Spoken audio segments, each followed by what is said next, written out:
चलिए आज की क्लास में हम लोग देखने जा रहे हैं कि गॉस का प्रमेय। तो चलिए, गॉस का प्रमेय से पहले हम लोग जो देखे थे वो क्या था? क्षेत्रफल सदिश तथा वैद्युत फ्लक्स। तो उसी से रिलेटेड आज के टॉपिक में हम लोग विचार करेंगे। आज का टॉपिक का नाम है गॉस का प्रमेय और इंग्लिश में इसको बोलते हैं गॉस थ्योरम। तो चलिए देखते हैं गॉस थ्योरम। गॉस थ्योरम जो है किससे रिलेटेड है? पिछले वीडियो में हम बताए थे क्षेत्रफल सदिश और वैद्युत फ्लक्स। ये दो चीज हम लोग पढ़ेंगे तब समझ में आएगा गॉस का प्रमेय। तो देखिए गॉस का प्रमेय एक्चुअली है क्या। ये देखिए बोर्ड लेवल में सवाल किस ढंग से पूछा जाता है कि गॉस का प्रमेय को लिखें तथा सिद्ध करें। मतलब लिखना भी है और प्रूफ भी करना है। तो देखिए गॉस का प्रमेय क्या बोल रहा है कि गॉस का प्रमेय, गॉस के प्रमेय के अनुसार किसी बंद वैद्युत क्षेत्र से गुजरने वाली कुल वैद्युत फ्लक्स उसमें उपस्थित आवेश Q तथा 1/ε0 के गुणनफल के बराबर होता है। अर्थात phi equal to Q into 1/ε0। लेकिन एक्चुअली है क्या, चलिए पूरा डिटेल्स में इसको देखते हैं। सबसे पहले देखिए बंद वैद्युत क्षेत्र। बंद वैद्युत क्षेत्र हम लोग कहां पर देखते हैं, इसको पहले समझ जाइए बढ़िया से, उसके बाद समझ में आएगा पूरा डिटेल्स में। सबसे पहले देखिए मान के चले एक स्रोत आवेश Q लिए। अब हम लोग क्या जानते हैं बोले तो, स्रोत आवेश जो देख रहे हैं इससे विद्युत बल रेखाएं बाहर की ओर निकलती है। पॉजिटिव चार्ज है तो बाहर की ओर निकलेगी। इतना तो हम लोग ऑलरेडी पढ़ चुके हैं पहले।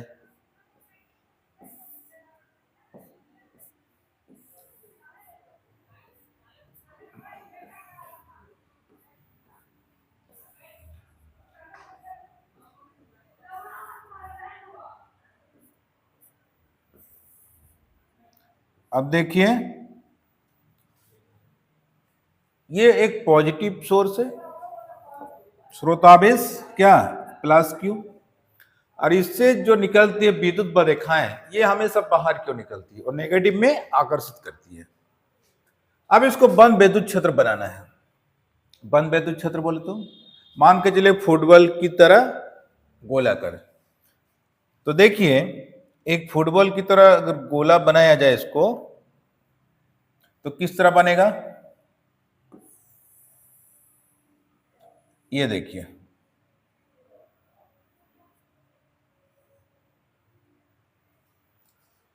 एक फुटबॉल की तरह बंद गोले पर विचार करेंगे और उसके अंदर में पॉजिटिव चार्ज को रख देंगे तो विद्युत बल रेखाएं किधर निकलेगी, हमेशा बाहर की ओर। अब देखिए यहां पर सवाल फिर उठेगा कि अगर पॉजिटिव चार्ज लिए और बंद विद्युत क्षेत्र पर विचार करेंगे एक फुटबॉल की तरह, तो सब जगह पर जो वैद्युत फ्लक्स आएगा, कि वैद्युत फ्लक्स किन बातों पर डिपेंड करता है पिछले क्लास में हम बता दिए थे। क्षेत्रफल सदिश और विद्युत क्षेत्र की तीव्रता की बिंदु गुणनफल को ही बोलते हैं हम लोग क्या, वैद्युत फ्लक्स, जो हम लोग फाई से डिनोट करते हैं। फाई मतलब क्या है, फाई एक ऊर्जा को बताती है कि एक्चुअल देखा जाए कि फ्लक्स मतलब क्या होता है, फ्लक्स मतलब होता है ऊर्जा। ये आवेश से संबंधित है। अब देखिए आगे ये पूरे पृष्ठ का जो डायरेक्शन है, ये देखिए विद्युत बल रेखाओं का डायरेक्शन। डायरेक्शन मतलब दिशा, क्या एक ही दिशा में है ना, सबका डायरेक्शन अलग अलग दिशा में है। पूरे बंद गोला है, सब हर एक दिशा में जा रही है विद्युत बल रेखाएं। अब इसको क्या करेंगे, कुल विद्युत फ्लक्स को निकालना है। तो कुल कैसे करेंगे, एक छोटा सा भाग पर विचार करेंगे। मान के चले एक छोटा सा भाग पर विचार करें, यहां पर एक छोटा सा क्षेत्रफल लिए तो क्षेत्रफल सदिश की दिशा किधर होती है, सतह के लंबवत हमेशा बाहर की ओर होती है। इस दिशा में देखा जाए क्षेत्रफल सदिश की दिशा हो जाएगा बाहर की ओर। और यहाँ पर आवेश है, आवेश से विद्युत बल रेखाएं किधर जा रही है, वो भी बाहर की ओर जा रही है। अब देखिए ये है सतह, मेरे हाथ को मार के सतह, और इधर से जा रही है विद्युत बल रेखाएं और क्षेत्रफल सदिश उसी दिशा में जा रहे हैं। विद्युत क्षेत्र की तीव्रता उसी दिशा में और क्षेत्रफल सदिश की दिशा उसी दिशा में। अब दोनों के बीच एंगल का मान कितना हो जाएगा? 0 डिग्री।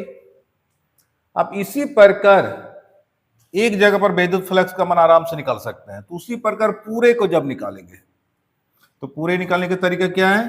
फाई बराबर ए इंटू डेल एस, एक छोटा सा भाग निकालेंगे तो डेल से गुना कर देंगे। जब कुल विद्युत फ्लक्स निकालेंगे तो अब इसको इंटीग्रेशन कर देंगे। बात समझ में आया? छोटा सा पार्ट पहले निकालें तो उसके बाद निकालेंगे कुल जब भी करेंगे तब क्या किया जाता है? इसको इंटीग्रेशन किया जाता है। इंटीग्रेशन मतलब जोड़ना। टोटल को ऐड कर देंगे। इनक्लोज ऑफ इंटीग्रेशन, इनक्लोज मतलब एक बांधा हुआ क्षेत्र पर विचार करेंगे। डेल फाई को इंटीग्रेशन कर देंगे, डेल फाई का मान ऊपर से पुट कर देंगे, vector of P into vector of del S. ये हो गया कुल विद्युत फ्लक्स। इतना तो समझ में आ गया। क्यों पूरा लिए, क्यों जोड़े? जो कि सभी का डायरेक्शन एक दिशा में नहीं था, पूरे फुटबॉल की तरह गोला है, हर एक दिशा में जा रही है, तो एक ही बार में निकालना संभव नहीं है, तो इसलिए एक को निकाले उसके बाद इंटीग्रेशन कर देंगे तो टोटल आ गया। बस इतना तो विद्युत फ्लक्स समझ में आ गया। अब आ जाइए परिभाषा में, अब पूरा पूरी समझ में आ जाएगा। गॉस के प्रमेय के अनुसार किसी बंद विद्युत क्षेत्र से गुजरने वाले कुल विद्युत फ्लक्स, मतलब एक बांधा हुआ क्षेत्रफल, जो आप ये समझाएं, कुल विद्युत फ्लक्स जितना निकल रही है उसमें उपस्थित आवेश, उसमें ऑलरेडी भाई चार्ज रहेगा तब ना निकलेगा विद्युत बल रेखाएं। अगर आवेश नहीं रहेगा तो विद्युत बल रेखाएं संभव नहीं है। तथा 1/ε0 की गुणनफल के बराबर होता है। मतलब फ्लक्स किन बातों पर डिपेंड करेगा? ये फ्लक्स डिपेंड करेगा आवेश पर। आवेश का ये तो कांस्टेंट टर्म है, ε0 कांस्टेंट है, इसका मान 8.854 इंटू 10 का पावर -12 होता है। कूलम स्क्वायर पर न्यूटन पर मीटर स्क्वायर इसका मात्रक होता है। अब देखिए ये तो कांस्टेंट है। अब ये कांस्टेंट को हटाया जाए तो फाई के समानुपाती क्या हो जाएगा? क्यू।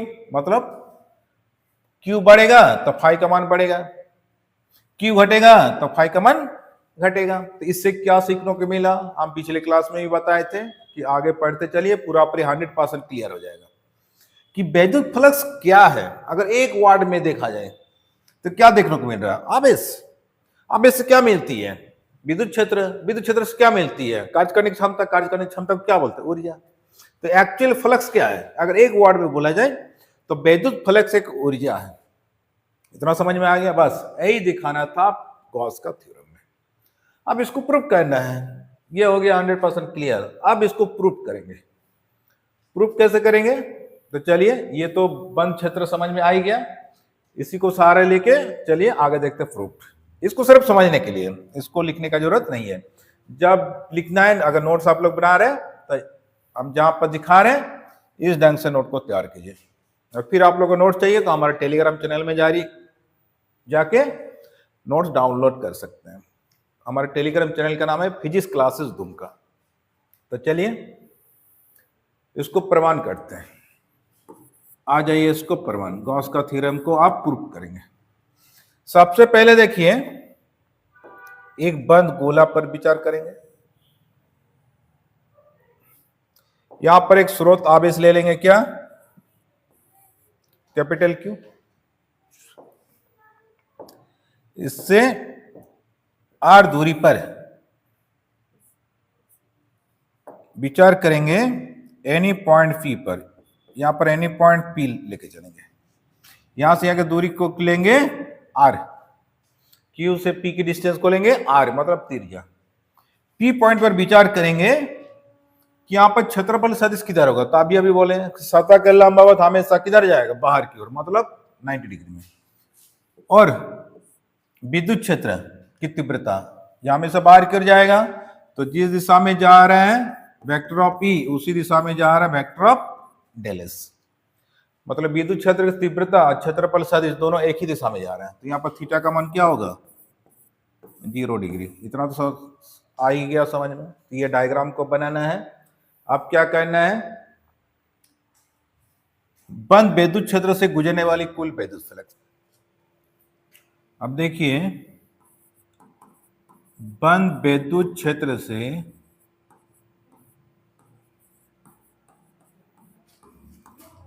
गुजरने वाली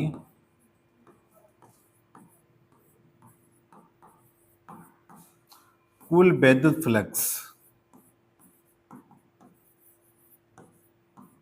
कुल विद्युत फ्लक्स। जब भी कुल निकालेंगे तब लिखने का तरीका क्या है? Phi is equal to enclose of integration vector of E into vector of del S. आप ये वेक्टर को हटाएंगे तो क्या करना पड़ेगा? वेक्टर को हटा देंगे तो क्या होगा? देखिए यहां पर E del S cos theta हो जाएगा, जो कि ये एक अदिश गुणनखंड है। अदिश में कॉस आता है और क्रॉस में साइन आता है। फिर यहां पर क्या लिखेंगे?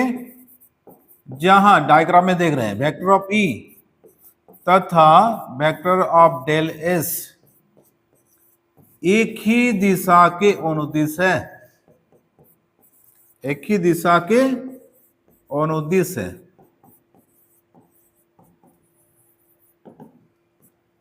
अतः थीटा इज इक्वल टू कितना डिग्री? पहले हम समझा दिए हैं यहां पर 0 डिग्री। अब 0 डिग्री यहां पर पुट कर दीजिए तो क्या होगा? देखिए तो फाई बराबर हो जाएगा enclose of integration E del S cos 0। Cos 0 का मान होता है 1। ई को बाहर कर दीजिए, ई कांस्टेंट बाहर आ गया, अंदर में क्या रहा? Del S. डेल एस क्या बोल रहा है? क्षेत्रफल सदिश किसका? बंद पृष्ठ का। अब पृष्ठ किस रूप में है?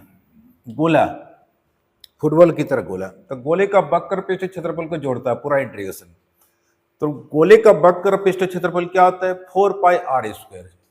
ये त्रिज्या है आर, ये क्या होगा? 4 पाई आर स्क्वायर। इसको ध्यान रखना है। तो यहां पर इंटीग्रेशन डेल एस में क्या डालेंगे? E into 4 pi R square. इसको समीकरण 1 कर देंगे। यहां पर लिख देंगे जहां enclose of integration del S equal to 4 pi R square गोले का वक्र पृष्ठ क्षेत्रफल, वक्र पृष्ठ क्षेत्रफल, इसको साइड में लिख देना है। परंतु विद्युत क्षेत्र की तीव्रता से इक्वेशन क्या जानते हैं? नीचे लिखेंगे क्या? परंतु विद्युत क्षेत्र की तीव्रता से,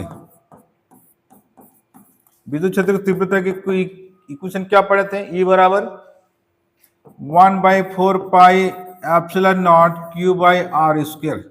यहाँ पर सोर्स चार्ज क्या है? Capital Q. तो कैपिटल क्यू लेंगे। अगर स्मॉल क्यू है तो स्मॉल क्यू लेके चलेंगे, कोई टेंशन नहीं है। आप ई का मान समीकरण 1 में पुट कर दीजिए। यहां लिखने के बाद क्या लिखेंगे? समीकरण 1 में, समीकरण 1 में ई का मान रखने पर तो समीकरण 1 क्या हो जाएगा? देखें तो फाई इज इक्वल टू, समीकरण 1 क्या दिख रहा है? ई का वैल्यू यहां से पुट कर दीजिए 1/4 pi epsilon nought Q by R square, और यहाँ पर क्या है? 4 पाई आर स्क्वायर। अब इसको कैंसिल करिए, क्या कैंसिल होगा? देखिए तो यहाँ पर 4 पाई कैंसिल, यहाँ पर आर स्क्वायर कैंसिल। तो क्या बात? ऊपर में क्यू, नीचे एप्सिलॉन नॉट। तो आया क्या? अतः फाई इज इक्वल टू आ गया क्यू इंटू 1/एप्सिलॉन नॉट। बस हो गया प्रूफ। गॉस का थ्योरम यहीं तक था, बस यहीं तक दिखाना था गॉस का थ्योरम का सत्यापन। तो चलिए, गॉस का थ्योरम हो गया। इसका परिभाषा आप देखिए बोर्ड लेवल में किस ढंग से पूछा जाता है। गॉस का प्रमेय को लिखे तथा सिद्ध करें। इसमें रहेगा 1 नंबर, गॉस का प्रमेय में रहेगा 1 नंबर और उधर रहेगा 2 नंबर। कुल मिलाकर 3 नंबर के लिए सवाल पूछा जाता है। तो गॉस का प्रमेय यहां से यहां तक लिखना है, यहां पर मिलेगा 1 नंबर। ये कांस्टेंट वैल्यू लिखने की जरूरत नहीं है, हम समझाने के लिए डाल दिए। फिर यहाँ पर डायग्राम बनाने के बाद इस ढंग से इसको ड्राइव करना है। इसको भी लिखने का जरूरत नहीं, इसको हम सिर्फ समझाएं बस। यही था ये व्यंजक phi equal to Q into 1/ε0। इसी के आधार पर तो ये क्या है, ये हो गया कांस्टेंट, क्यू हो गया क्या वेरिएबल। इसमें उसको कांस्टेंट को हटा दिया जाए तो फाई समानुपात क्या हो गया क्यू। गॉस का थ्योरम में क्या कॉन्सेप्ट मिल रहा है कि आवेश का मान बढ़ेगा तो फाई का मान बढ़ेगा। अब समझ में आया। तो एक्चुअली फ्लक्स है क्या, फ्लक्स मतलब है ऊर्जा। कोई भी बंद पृष्ठ क्षेत्रफल में वो ऊर्जा को दर्शाती है। तो चलिए इसी के आधार पर देखते हैं न्यूमेरिकल। न्यूमेरिकल क्या देखिए, गॉस का थ्योरम के आधार पर 1 कूलम आवेश से बाहर की और बहिर्मुख की विकिरित रेडिएटेड विद्युत फ्लक्स की गणना करें। कि मान के चले कोई एक बंद पृष्ठ है, उसमें 1 कूलम चार्ज रखा हुआ है। इसको जब सोल्यूशन करेंगे तो क्या करेंगे, देखिए यहां पर कोई एक बंद गोला है और यहां पर रखा हुआ कितना 1 कूलम चार्ज। तो इस बाहर की ओर कितना फ्लक्स निकलेगा, बस यही दिखाना है। तो यहां पर लिखेंगे गिवन दैट क्या क्या दिया हुआ देखिए तो चार्ज का वैल्यू कितना है 1 कूलम। एप्सिलॉन नॉट चाहिए, एप्सिलॉन नॉट का मान होता है 8.854 इंटू 10 का पावर माइनस 12 कूलम स्क्वायर पर न्यूटन पर मीटर स्क्वायर होता है। अब सीधा गॉस का थ्योरम में इसको पुट कर दिए। लिखिए वी नो दैट, हम लोग जानते हैं कि गॉस का थ्योरम क्या क्या पढ़े अभी। Phi is equal to Q by epsilon nought. क्यू को मान दे दिए 1 और एप्सिलॉन नॉट का 8.854 इंटू 10 का पावर माइनस 12। अब देखिए एग्जाम हॉल में 8.854 को लेके चलना बहुत टफ हो जाता है। उस टाइम क्या कीजिएगा, उसको 9 लेके चलना है। तो 9 को 1 से भागा दीजिएगा तो इतना तो आराम से कर सकते हैं एग्जाम हॉल में। फिर अभी आप लोग का हाथ में कैलकुलेटर है, मोबाइल है, कोई टेंशन नहीं है, आप भी एक्यूरेट वैल्यू निकाल सकते हैं। इसको एग्जाम हॉल में भागा देना बहुत टफ हो जाता है, इसलिए इसको 9 लेकर चलिए, कोई टेंशन नहीं है। अभी इसको देखिए 1 को भगा देंगे 8.854 से तो कितना आ रहा है, और 0.1129 ये ऊपर जाएगा तो ये हो जाएगा प्लस में। अब इसको साइंटिस्ट पद्धति में लिखना है, एक संख्या के बाद पॉइंट, तो क्या कर देना 1.129 इंटू 10 का पावर, ये 12 है मेरा, क्या चल रहा है बाएं हाथ चल रहा है, एक घटेगा 12 से घटेगा तो क्या होगा 11। अब फ्लक्स का मात्रा क्या होता है न्यूटन पर कूलम मीटर स्क्वायर। बस ये हो गया इसका आंसर। चलिए ये न्यूमेरिकल देखते हैं। दिए गए चित्र में एक गॉसीय पृष्ठ से परिबद्ध मतलब बंधा हुआ गए 3 आवेश दर्शाए गए हैं। 3 आवेश को दर्शाए गए हैं। यदि Q1 बराबर 3.0 नैनो कूलम, Q2 बराबर 6.0 नैनो कूलम तथा Q3 बराबर -3.0 नैनो कूलम हो तो गॉसीय पृष्ठ से होकर गुजरने वाले वैद्युत फ्लक्स कितना होगा। इस बांधा हुआ क्षेत्र से कितना वैद्युत फ्लक्स बाहर आएगा। तो हम लोग जानते हैं आवेश जुड़ता है, तो पहले हम लोग निकालेंगे क्या, जब इसको सॉल्यूशन करेंगे लिखेंगे गिवन दैट क्या क्या दिया हुआ देखिए तो Q1 बराबर 3.0 नैनो कूलम, Q2 बराबर -6.0 नैनो कूलम और Q3 बराबर कितना है -3.0 नैनो कूलम। हम लोग क्या जानते हैं बोले तो कुल आवेश जुड़ता है, तो यहां पर लिखेंगे पहले कुल आवेश। कुल आवेश निकालने के तरीके क्या है, कोई भी बांधा हुआ क्षेत्र में कुल आवेश को सब आप उसको एक साथ ऐड कर दीजिए। ए प्लस में है तो Q1 प्लस लीजिए, Q2 माइनस में है तो ये हो जाएगा Q2 माइनस, Q3 माइनस में है तो Q3 को माइनस में डाल दीजिए।